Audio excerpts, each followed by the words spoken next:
one.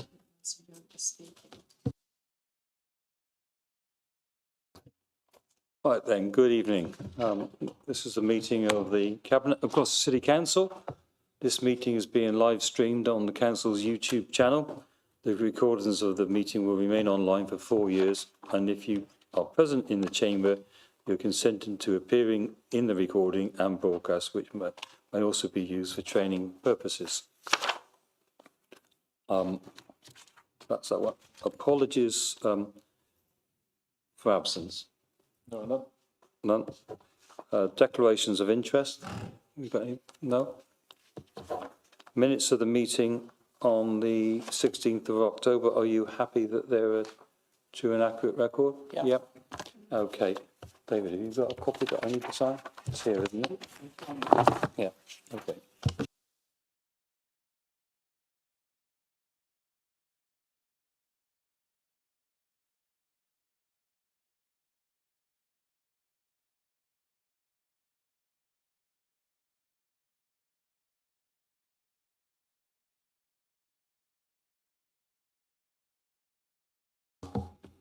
Next item is public questions. We have 12 public questions.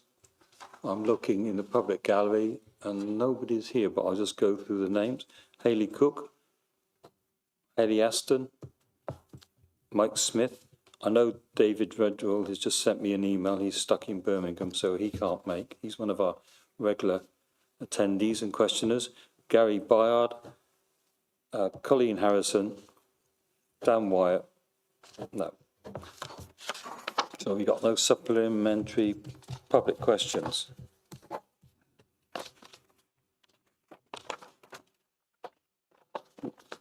We have no petitions or deputations we've been notified of. We now come to the leader and cabinet members' questions from members of the council. We have set aside 15 minutes for that, so keep them brief, and I don't want to hear long speeches. I want simple questions. So let me get the list.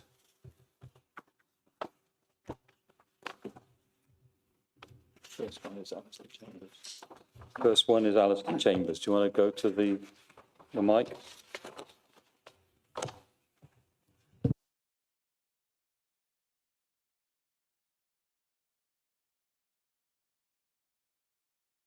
That's question 3, Alistair. Thank you, Chair, and thank you for pointing out that I have to keep my questions very tight and I'm not allowed to speak for too long. That's great for democracy. Thank you, Chair. With regards to question 3, thank you for advising the response. I'm just going to check if I'm correct. That that in October this month, 63 people presented themselves as homeless.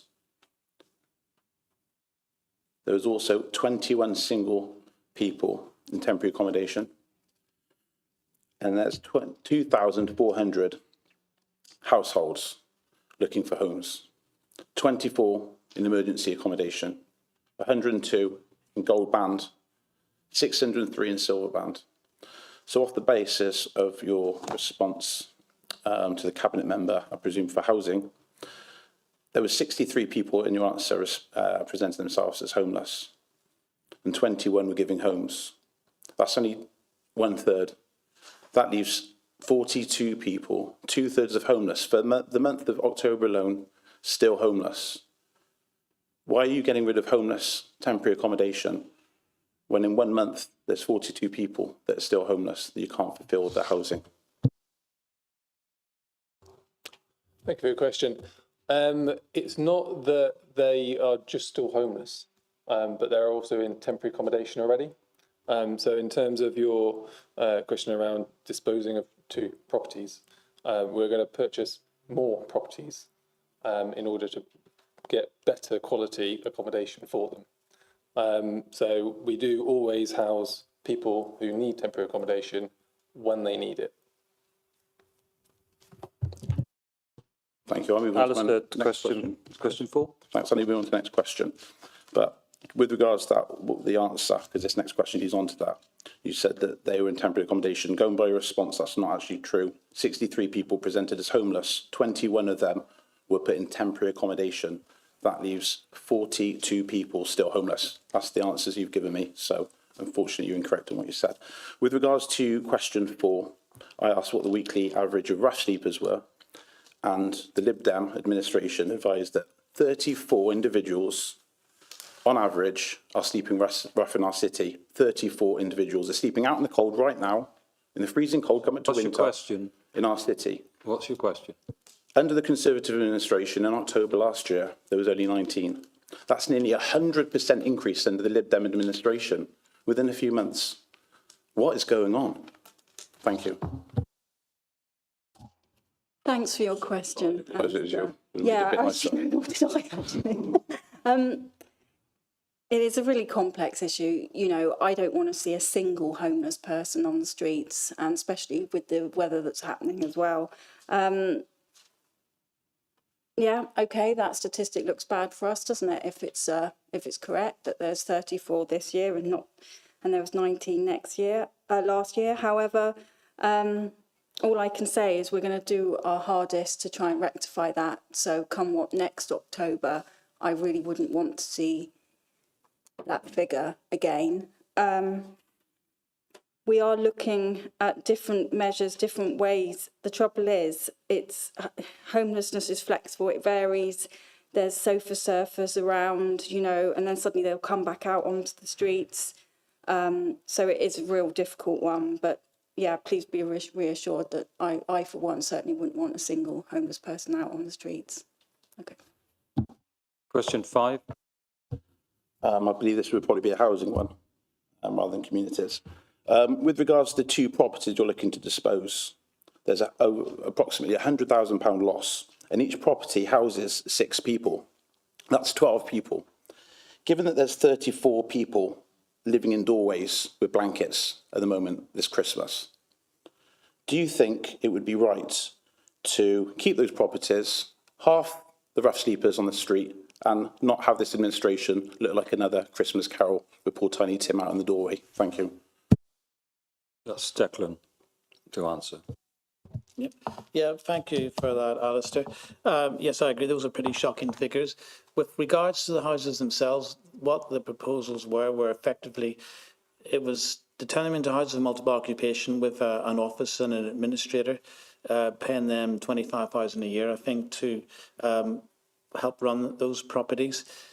In effect, to me, they didn't even sound like HMOs, they sounded more like hostels. Now, the problem with this is that this isn't, I agree, this is a huge challenge, and these people need our help. But if you start taking the authoritarian approach, and in fact, send to the local residents, we will not consult you, we will not seek your consent, we will go and do this over your heads because we're right and you're wrong. And if you do that approach, you're going to lose support of the people in the local area, and it's going to be harder to help people in the future. It is our intention, that it is our view that these properties are not suitable to put 6 random people into these properties with a shared kitchen, shared bathroom and other facilities, etc. People who don't know each other, people who may be vulnerable. You could be creating all sorts of dangers and problems in itself. These are not the right type of properties to use. So it is our intention, ultimately, that we need to be finding other more suitable properties rather than these. And we should certainly not be doing this to the local neighbourhoods without seeking their consent in the first place. We need to make sure that we keep the people with us and sort of walking roughshod over what they want in their own area without even informing them, except when they sort of see the proposals online somewhere, is not the way to do it. So we will be buying other properties. So far we've bought 17. 13 Sorry, was that, just to clarify, 17, you bought 17? No, that was the previous Conservative administration that bought 17, you bought none. You're trying to get rid of 2. Hang on, we'll start arguing here. We bought 17 properties. Yeah. That's how many we've got at the moment. Yes, correct. Let's move on to the next question. Number 6. Okay, 6. I believe is this correct to the Cabinet Member of Housing, this one? Is that correct? This is your one? Okay, thanks for confirming that is to the Cabinet Member of Housing. However, I'm very taken back by that, given that this paper went to Cabinet and the Cabinet Member for Housing failed to put his name on the paper and failed to turn up. The reason for that, I was told, is because it's an executive decision, and on that basis, that it couldn't go through to full democracy of the City Council. However, in the answer here, it mentions a manifesto pledge, which is obviously a change of policy from the previous administration. On that basis, it should go to full council under democracy and be fully discussed, and it's not been. And I do make note of this for the camera and think that this has to be passed on to the LGA for full investigation. So on that basis that you said it's a manifesto pledge, change of policy, would you not agree that 2,400 people looking for homes, 34 people sleeping rough, not homeless, rough, over 100 people homeless as of October. The Conservatives brought in 17 properties. You're looking at getting rid of 2. What is going on? This is not, I'm a Christian, and I don't think that's Christian in any way, shape or form. And I think that's not right to do. And the month of our Lord Jesus, coming hang up to on, Christmas, come it on. should be... Look, this is not, this, Why are you removing these houses that needed these rough sleepers? can I just first of all correct you? We're following the constitution of Gloucester City Council, and we're going through the process. And that we've acquired 17 properties, and there are some properties that are in conveyance at the moment, which we're progressing. So we're carrying on with the policy. What we've made a decision on is that no family homes will be purchased by Gloucester City Council and converted into houses of multiple occupation. The importance is that they remain family homes, nothing but family homes. That's the policy that we're pursuing. And we're pursuing it through the constitution of this council. We'll now move on. Don't bother. I've answered the question. Now we're moving. Thank you for stepping in for the cabinet member of housing yet again. Thank you for doing it yet again. Let's move on to item number 7. Is this the member of environment, or will this be to you again? It says the member of environment. Ask the question. Sorry, I was just confused because that's the member of housing. Just that you ask answered. the question. Okay. So to be perfectly clear, I don't believe this council takes recycling seriously at all. 240 litres of recycling per household is undertaken at Tewkesbury Council. Only 44 litres per green bin is undertaken at this city council. That is far less than 1/5 of recycling.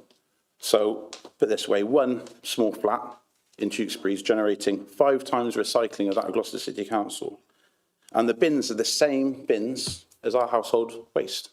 So the previous answer you've given before was that it would be too expensive to Can you buy ask the different... question? So, yeah, so the previous answer you gave before at another meeting was that it was too expensive to purchase lorries for those types of bins.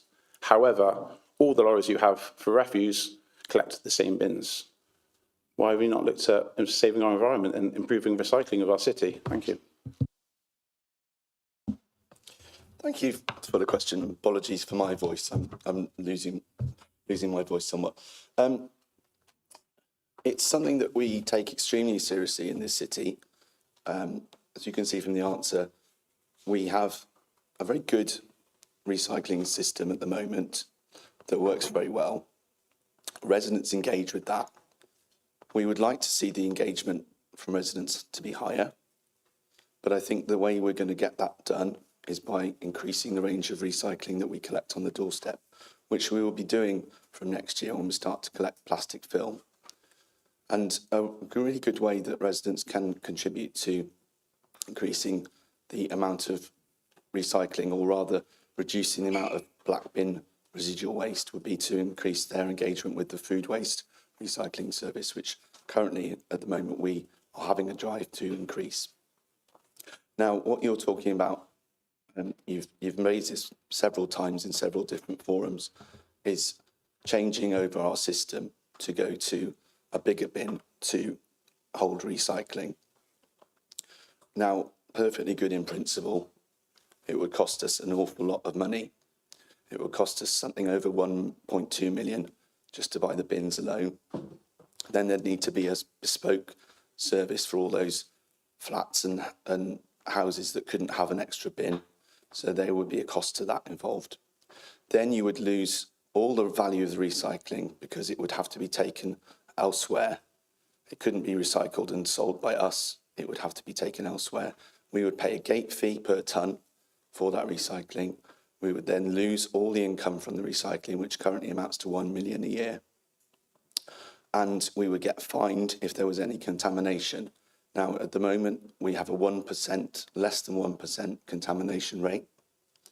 If you went to a commingled recycling service, you're likely to get contamination in the order of 20%, which we would get fined for. So you're talking about an open-ended cost to this council at a time when we are under considerable financial strain. Now, I think the residents of Gloucester are concerned with having a good recycling service that could be improved. And they are concerned with getting income to this council which supports the services.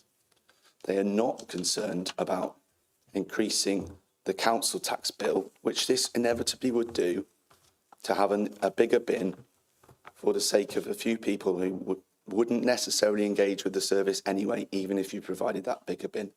And I think it's time that you accept the system that we have and you work with us to try and improve it and try and engage with your residents and encourage them to use it, and not keep on about this, about encouraging them to desire suddenly a bigger bin, which we cannot afford. It's as simple as that. Thank you. Stephanie, have you got any supplementary questions? Sorry, just before I leave, Chair. And we've finished now. Really quickly, it's about statutory regime. We've finished. We've finished. Your questions are finished. Sit in the public gallery. You're not being heard. Sit in the public gallery. Make note of that in the, Yeah, sit. We're running out of time. You're wasting time. just remember that in the recording as well. Not an opportunity about them security and safety. Thank you. But then I mean that. Stephanie, we've got to be quick. We've almost run out of time. I'll give you a bit of flex on this one, okay? How long do we get for member questions? We've got 15 minutes in total, and we've probably just about done 15 minutes. Okay, maybe we need to look at that in future, but okay. So question number 8, I have a supplementary. And my supplementary is, are any logs made of the edits that are made to the online meetings for the purpose of transparency and accountability, even if that's not made public, but just so it could be audited and checked at any point?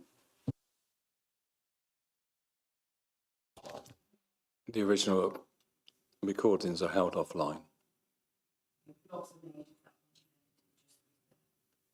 Well, it was edited because some of the comments were unprofessional and abusive towards members of staff.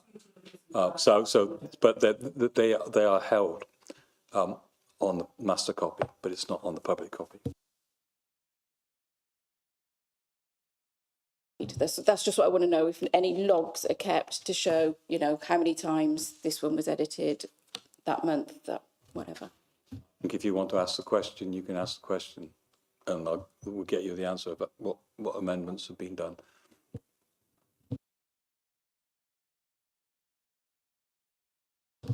Number 9.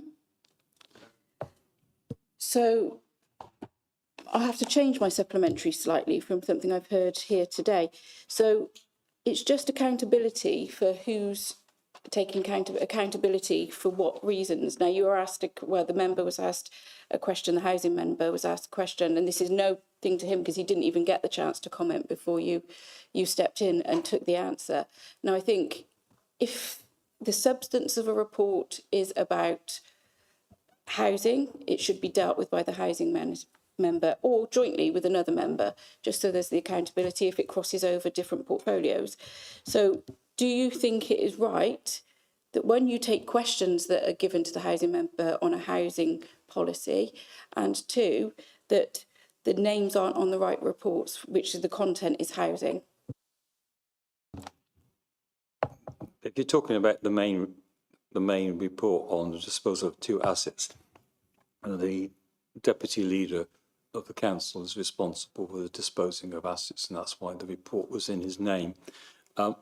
As leader of the council, you'll know that I technically delegate responsibility to cabinet members. So I'm perfectly capable of answering if I thought the question wasn't directly related to the role of the housing spokesperson in the previous question which was asked, and that's why I came in and answered it. What's your next question? My next supplementary was to the housing member for community and engagement, and we've since had a conversation about this, and I genuinely, you know, we're on the same stream of what we were thinking. You know, it is really sad to hear about this, these incidents, and, you know, we discussed the reasons behind that the other day, but first of all, I hope there was no injury, and it doesn't say that any person was in the tent at the time. But have any safety messages or advice been given to the rough sleepers in our city by our agencies? And what was my other question? Has any advice been given to them? You've raised a really good question, actually, Stephanie, and I will go back and ask. The other thing I was also thinking was in terms of police. Is there any convictions being upheld against the individual who set fire to the tent? Because unfortunately we're in this situation where, of course, if tents are being set up, then there's got to be some protection for them. And it doesn't matter who's doing what, but it's a criminal offence because it's somebody's belonging. So if you leave that with me, I'll go back, get some further information and then email you it. All right. Right, you've got to be quick, Steph. There's 2 questions.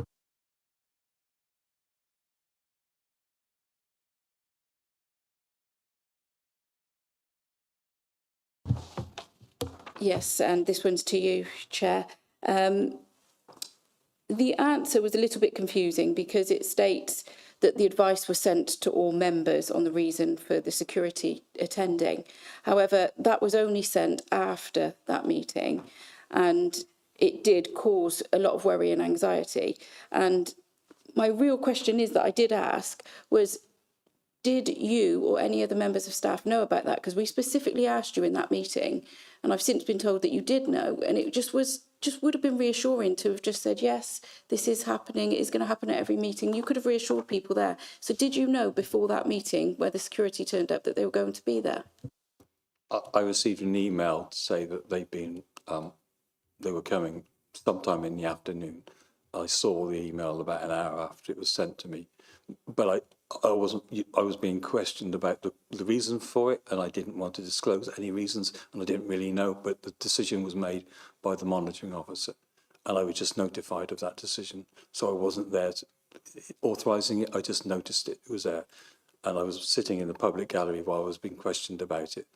And I questioned the rational reason and everything, but I must say, I can't understand why members of the scrutiny committee were rather upset, or some members were upset about having security council meetings, seeing the problems we've had in the past. Your final question? Your final question? Yeah, my final question is to the Cabinet Member for Environment. And the question is, you probably couldn't answer this tonight, but if you could get back to me with it, is how much equipment and how many operatives do we employ through Ubico on a daily basis to carry out this leaf clearing through the autumn? Thank you very much. Yeah, no, obviously I don't have that information on me. I did have a briefing the other day that told me what was going on operationally, and I can say that the crews have moved from weeds over the summer to leaf fall now. I can't tell you a precise amount of resource we're putting into it, but I can say that we are taking it very seriously. The trouble with leaves is they all fall at once. So we have a very heavy leaf fall to deal with, but we are working through it as fast as we can, and I will get back to you with that information. Okay, that's the end of members' questions. We now come on to the first agenda item, which is the draft corporate plan, and that's for myself to present. The draft corporate plan shall run from 2025 to 2028. It will provide for the council's strategic direction over the next 4 years. Cabinet members and officers work through existing work streams to look at them and see which ones should be included in the council's draft corporate plan. But also we looked at the manifesto that we won the elections on, putting the heart back into Gloucester. So they've all been collected together and been put together as a suite of policies for the council to pursue over the next 4 years. And key aspects of them is, one, to strengthen civic pride, to deliver more affordable homes, to turn Gloucester City Council into a zero carbon council by 2030, to improve the biodiversity of our parks and open spaces, to transform our council service to improve them from where we took over, and to continue with the regeneration of Gloucester City, particularly the city centre. You will see a number of items there. And one of the key jobs, of course, is to complete the construction of the Forum and open it, and open the hotel, open the car park, and get the office accommodation fully occupied, or at least to the Forum occupied to at least 80%. This will impact on direct service plans and also on personal performance plans. There will be a 6-week public consultation. On the 2nd of December, the report will go to a scrutiny committee, and we'll hear from what they have to say, and it will also be receive back public consultation on it. And then on the 15th of January, the Cabinet will finalise the corporate plan for presentation to Council on the 30th of January. This is quite an ambitious plan. I'm told it has a lot more actions than the previous Conservative council plan, as it was called. So there's going to be a lot of work that we need to do over the next few years. And of course, these are high-level policies which we're proposing, and some of the detail will come out as we progress the work of officers through to the Cabinet, and then possibly some on to Council. And we probably need to look at the staffing profile of the Council and also deliver the work streams that we're planning to work on over the next 4 years. But that's the draft corporate plan. I won't go to the detail of all the bullet points within the actual corporate plan, but if anybody else wants to say anything, Declan. Yeah, thank you, Jeremy. I must say, first of all, actually, I'd like to thank the officers as well for putting all these ambitions and ideas into nice, solid, easy to follow bullet points, because I know that was a considerable amount of work. I'm very excited about this plan, and I'm actually looking forward to the consultation and the debates that we will have on it in both overview and scrutiny and council, because I think it will be quite an interesting exercise. But there's a lot here to like, and I really hope that we get all party buy-in to this, because I think it's a solid, exciting plan, which I think will make a big difference to our city. So we're at the start of the process now, the formal process of consultation. So it'll be interesting to see what that throws on. Sarah. To back that and say I'm very pleased with this corporate plan. It's very well written, thank you. It's bold and ambitious and puts regeneration at the heart of it, but with an emphasis on design and protecting and enhancing our historic assets. I'm also pleased that it doesn't just focus on the retail sector to help with the regeneration, but also the leisure and cultural sectors, plus supporting local entrepreneurs and startups.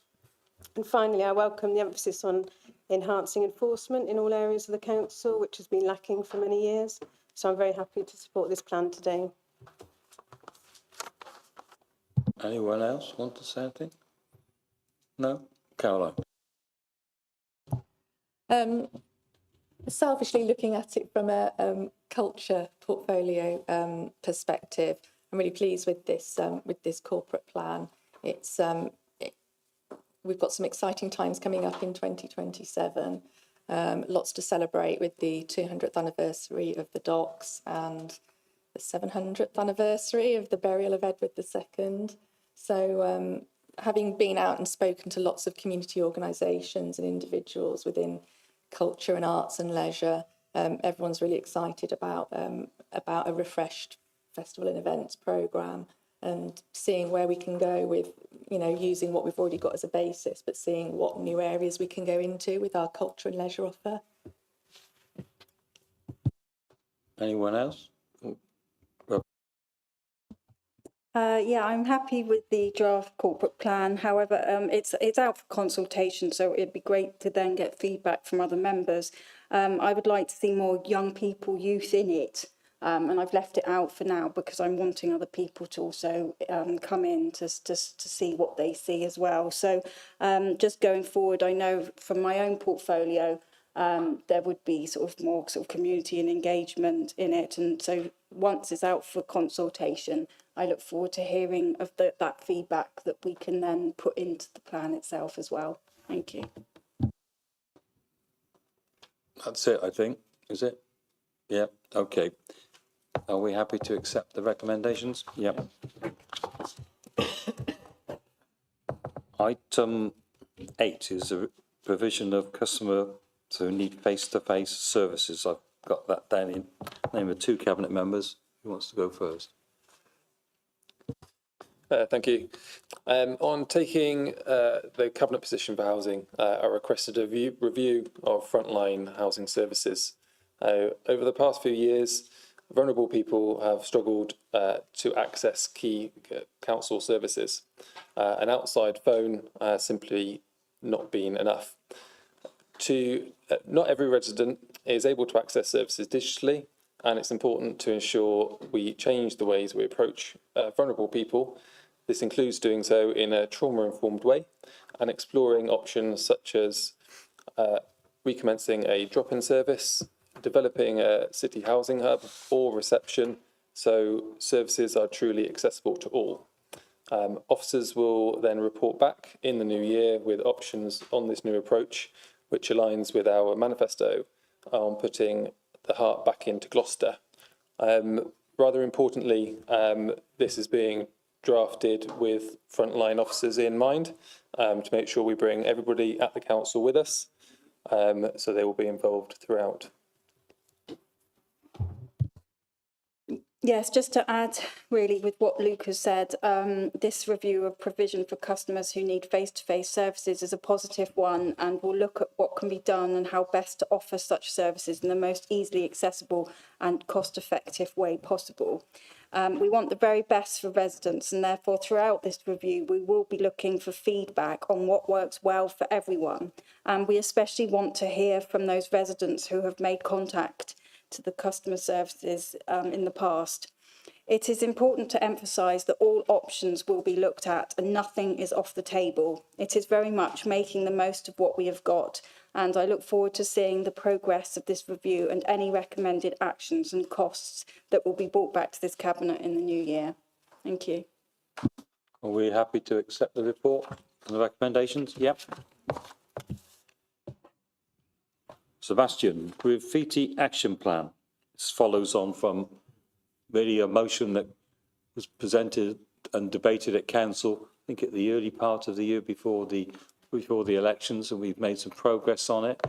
And it's at the beginnings, but I think it's a really good action plan. But Sebastian, do you want to introduce it? Thank you, Leader. Yes, as you say, it's a response to the notice of motion that was approved by this council in January of this year, which called for council to do more to tackle graffiti in our city. And so we saw that need and recognised that need. And then what we thought we would do once we were in administration is set up a task force to look at this issue. And there's been a task force of officers who have been working on this action plan. It includes, I'm not going to list everything that it's in there, but do have a read. It's a very good document. It includes a lot of common sense and quick wins that we can do, such as improving the reporting system through using Fix My Street and Ian's transformation team, using things like anti-graffiti paint and CCTV to prevent graffiti before it happens, and also to develop waiver processes for working with private owners of land to enable us to remove things from their property, remove graffiti from their property, and also look at how we work with friends groups and volunteers in the city, because we have lots of volunteers who do litter picks, but maybe we could involve them in graffiti with a similar sort of waiver process for the legal indemnity. So there's lots of good things in here, and it is a live document, it has to be said, so we will be adding to this as we complete actions and as we think of more things we need to do, and also more partners we need to work with. It's not an exhaustive list of the partners, as you will see from the public question, which didn't have a supplementary tonight, but there was a question about what more we could be doing, and we will add to this and do more as we can. But I commend this to the Cabinet. Anybody else? No? We're happy to accept the recommendations? Yep. Item 10, that's Luke, housing assistance policy. Yes, the housing assistance policy sets out how Gloucester City Council will provide financial assistance to adapt and improve homes, enabling residents of Gloucester to remain independent, safer and healthier at home for as long as possible through disabled adaptations. This is otherwise known as the DFG, which is the Disabilities Facilities Grant. It will contribute towards Gloucestershire's joint health and wellbeing strategy and aligns with its vision for the health and wellbeing of residents of Gloucester. Gloucester City Council will be the first in the county to develop this policy and will therefore be a trailblazing and new approach. This report also seeks to review Gloucester's draft housing assistance policy and seeks to approve to carry out a public consultation. Thank you. Any questions, any comment? Declan. Yeah, thanks, Jeremy. I would actually say that this is the most important document coming before Cabinet tonight, because it's going to affect people's lives, and it's going to affect people's lives for the better. And it's also, it's recognising and acknowledging that we've got problems in our care system, and the more that we can help people stay at home, the better. Paragraph 3.3, our focus is on supporting individuals along with their caregivers by removing barriers to enable them to live independently. I mean, that's the holy grail, and that's what everyone has the right to expect, and they have a right to expect dignity, no matter how infirm or old or vulnerable that they can be. And the more that we can help them do that, the better. It'll even save money for the NHS ultimately in the future. But it's all about dignity and giving care where it's needed. So I very much welcome this this sort of consultation, and it'll be interesting to see what kind of a response we get. But it's something that this council, I think, could be and is already very good at. But there's always ways of doing things better. So very much welcome it. Okay to accept the recommendations? Yep.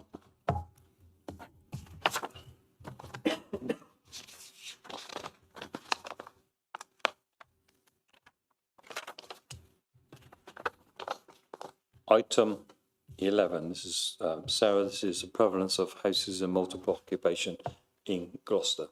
Yes, so this is a joint paper with myself and Luke. The prevalence of HMOs within the City of Gloucester is a growing concern for both this council and residents.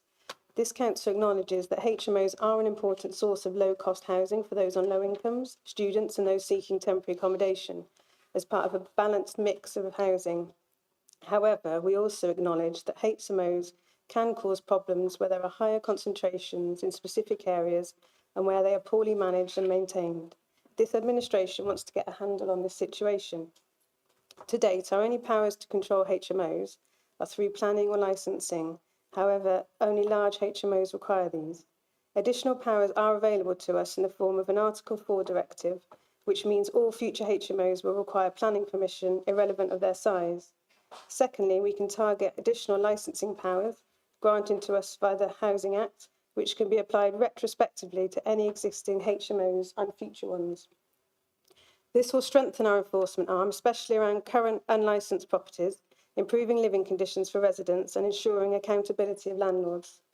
In order to do this, we need robust evidence on the number and impact of HMOs in Gloucester. The recent housing stock survey went partway towards this, but mainly only counted registered HMOs. As such, our evidence is not sufficient or robust enough for the consideration of additional statutory regulatory controls. Therefore, this report seeks Cabinet approval to prepare evidence and complete an options appraisal into HMOs in Gloucester to better understand the community impacts and consider additional controls. By doing this, it will be the start of delivering a manifesto pledge to control the proliferation of HMOs in Gloucester. Thank you. Do you want to say something?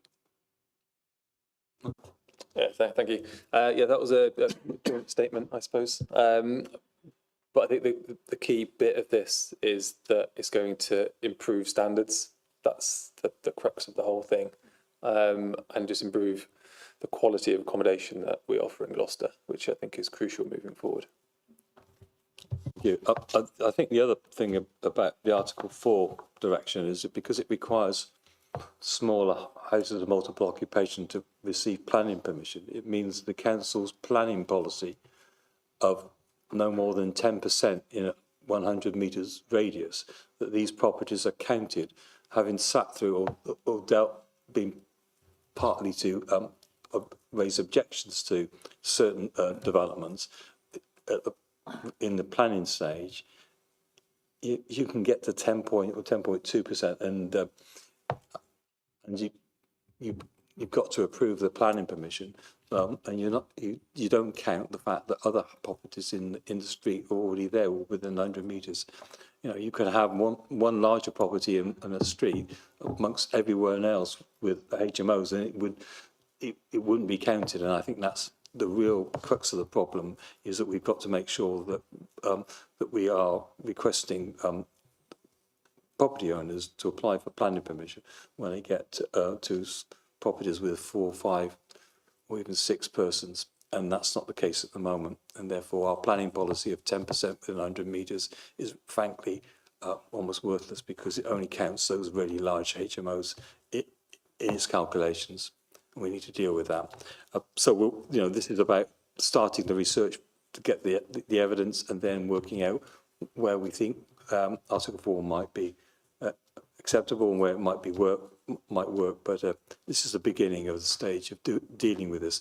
It's a real pity that the former administration didn't take my advice 2 or 3 years ago to start work on this, and they kept saying there's a big study, the housing stock survey, but when it actually came and was published, it quite clearly didn't provide sufficient evidence to move this one forward. So I was very disappointed by the previous administration, who really been putting a fast one on me and saying it was all going to look at it, but in actual fact, when we got to the evidence, it didn't actually provide the detailed evidence in some of the areas of the city where there's a need, there's a high pressure, and too many properties are being converted into houses of multiple occupation. So I'm very pleased to support this recommendation. Is that the same with everybody else? Yep. Yep. I just want to echo really what Luke said, that it's about quality and suitability, and I think we've got to be careful not to be seen that we're against all HMOs, because there are HMOs that are run really well and managed really well, and so it'd be really interesting to see what comes out of this report, really. But I don't want us to be seen as the party that are against HMOs, because they can actually provide good accommodation if it's suitable accommodation. Are we okay to accept the recommendations? Yep. Next one is item 12, disposal of residential properties. Declan. Yeah, thank you, Jeremy. The purpose of this report is to outline the reason for the disposal of the 2 properties, number 2 and number 8, which were purchased as part of the Council's temporary accommodation acquisition programme, and delegate authority to enable their disposal. Now, it goes without saying there has been some debate about this, and believe it or not, debate is good. No issue with that whatsoever. We had a good old to and fro at overview and scrutiny, and it was actually quite a good session. The questions were fine, and there were a lot of very good points raised. And it's clear that there's a difference of opinion about what is the best way forward as regards HMOs. between ourselves and the other three groups. Nothing wrong with that. Debate is good. The Cabinet, however, does take a different view from the previous Conservative administration on how to administer temporary accommodation. At the May 2024 local elections, we did say in our manifesto that we would tackle homelessness more effectively by ensuring that good quality support and accommodations available for those in need, and seek to secure further funding from the government to support our homeless persons service. Put the heart back into Gloucester by making the city a place where people want to raise a family and where the children will want to do the same. That's particularly important. Control the proliferation of houses in multiple occupation in areas of the city already badly affected. The Cabinet report from November last year, where the authorisation was gained to commence with the temporary accommodation programme, did not actually state that it would be converting family accommodations to HMOs. Section 1A of that report states to acquire buildings or other structures for use as temporary accommodation for households who present as homeless to the council. By converting 2 family homes into non-family HMO accommodation would not just go against our manifesto commitment, but it would negatively affect the local area where there was a proliferation of HMOs, both licensed and unlicensed. We also do not believe that converting these family-sized properties to HMOs are in keeping with the principles of which the temporary accommodation programme should be based. The Cabinet believes that the best approach for putting the heart back into Gloucester by making the city a place where people want to raise a family is not to lose any more family accommodation. The Cabinet accepts overview and scrutiny's recommendations to ensure that future purchases of properties are reviewed. This includes direct agreement being required by officers to proceed from the Cabinet members for housing to ensure they are suitable and agreeable in line with our manifesto commitments and principles of the programme. Therefore, what I'm proposing here now is a revised resolution on this paper, which reads as follows. And what we've tried to do is we've tried to take into account the views that were expressed at overview and scrutiny last Monday. So the revised Cabinet resolutions, has everyone seen a copy of them? Yep, okay. Number 1, Cabinet will enable the use of properties number 2 and property number 8 to be used as family temporary accommodation should there be suitable families large enough for their use and officers deem them a reasonable offer of temporary accommodation. Number 2, should no suitable homeless families be found for either property, then Cabinet will instruct officers to proceed with the proposed decision to dispose of either property, which will be done in consultation with agreement with the Cabinet member for resources. And number 3, the proceeds of the sales will be ring-fenced for further purchases of suitable temporary accommodation, which will be done in consultation and agreement with the Cabinet member for housing. Now, it doesn't give everything that was suggested by overview scrutiny, but we do go some of the way. We will see if there are families that can be, that those 2 houses can be used for. And if they do need it, we will let them move into that as a temporary measure. What happens after that, I don't know, but this will give some time. And if families do need those 2 accommodations, they will have access to it. And I hope that that's acceptable to the Cabinet. Okay, so do you need proposers and secretaries for these things? No, I think. No. Is there anybody else who wants to comment? No? Do we agree to the recommendations, the revised recommendations? We do. Okay, thank you Good. very much. Then the final one is the item 13, Regulation of Investigative Powers Act 2000, the annual update. Slightly annual update almost every year, but you better do it. Oh, yeah, that's me again. We have a RIPA policy. RIPA stands for Regulation of Information. What's it again? Investigatory powers. It's actually quite an old piece of legislation. It goes back about 20 years, I think. And it's the council has certain powers to investigate people they think that may be. I don't know why we would do it. It's in cases of fraud and things like that. We are supposed to review this annually, and they're supposed to report to council whether or not we've had to use our RIPA powers.